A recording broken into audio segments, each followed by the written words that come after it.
Arjun isn't selling much tea these days, but he expects his fortunes to turn.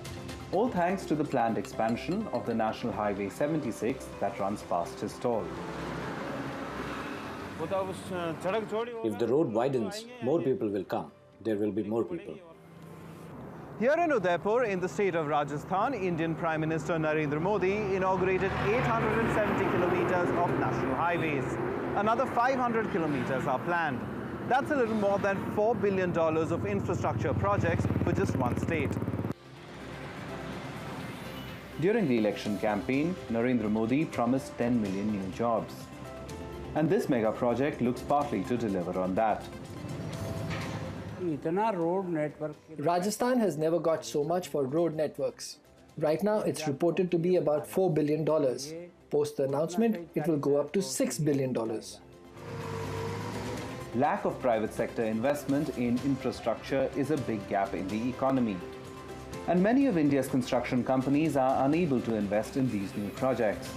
That's because they already owe huge sums to banks, which has almost killed credit growth. The Indian economy needs at least a growth rate of 20% and above of growth of bank credit to be regularly purring along. But at 3%, 4%, that's pretty weak.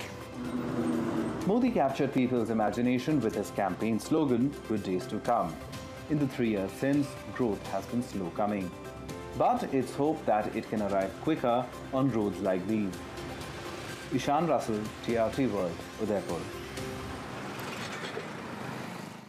Next up, a potentially electrifying deal for investors. The government of India wants to sell shares in the country's biggest power producer, the National Thermal Power Corporation. As much as 10% of the utility company's shares will be sold and could bring in more than $2 billion. The government wants to raise about $11 billion by selling a portion of its stakes in state-owned companies. This money is expected to help fund spending on new infrastructure and other development schemes. Rebecca Bundan has been following this story and joins us live from Mumbai. Rebecca, targets for disinvestment from public sector companies have not been met in the last few years. What's the guarantee that this time will be any different? Well, there is absolutely no guarantee, but I think what we're seeing here is a very clear intent on the part of the government. It's really eager to raise this money via stake sales of public companies by state-owned companies. And the NTPC example is a clear instance of this, where it's trying to raise, where it's trying to sell off up to 10%.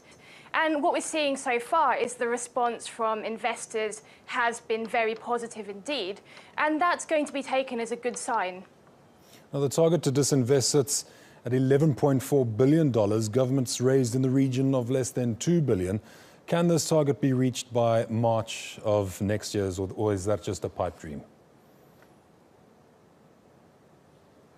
It's certainly a very, very ambitious target, and a lot of analysts are expressing scepticism about whether the government can really achieve that figure. If we look at the example last year, the government actually ended up lowering its targets from disinvestment, and if the amount that it eventually raised was substantially less than it is trying to raise in this current financial year. So analysts are saying that, are questioning whether it really can raise the targets, but certainly the government is striving to do its best to do that. And a lot of it ultimately depends on market conditions. Has government given any indication on what it intends doing with this money?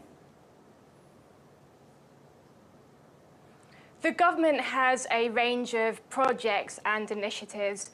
There's a lot planned in terms of infrastructure development, and the government has a lot of initiatives that are aimed at improving the lives of its population. For example, Digital India, Skill India, and in terms of just basic infrastructure, such as improving railways, airports, roads. All of those things are things that the government wants to spend money on. And in addition to this, of course, there are the ongoing plans to improve education and healthcare in the country. So all of these are things that the government will want money for, and that is one of the reasons it's really targeting these stake sales to try and raise those much needed funds. Now, India planning on spending $1 trillion on those infrastructure projects that you've pointed out. How are those plans moving along? I think that the response really is that people do not think that these plans are moving as quickly as they might have hoped. The government certainly has these ambitious plans to invest in infrastructure and raise investment to be spent on improving the country's infrastructure, which really is much needed: better roads, better transport, railways, airport facilities, ports, and so on. But I think that there are a lot of hurdles that investors are citing: the bureaucracy, red tape, land issues, and these are holding projects up. Although, having said that, the government really does have a lot of ambitious projects in the pipeline, and some of these are moving forwards, especially in terms of transport and energy. A lot is being done. That was Rebecca Bundan speaking to us from Mumbai.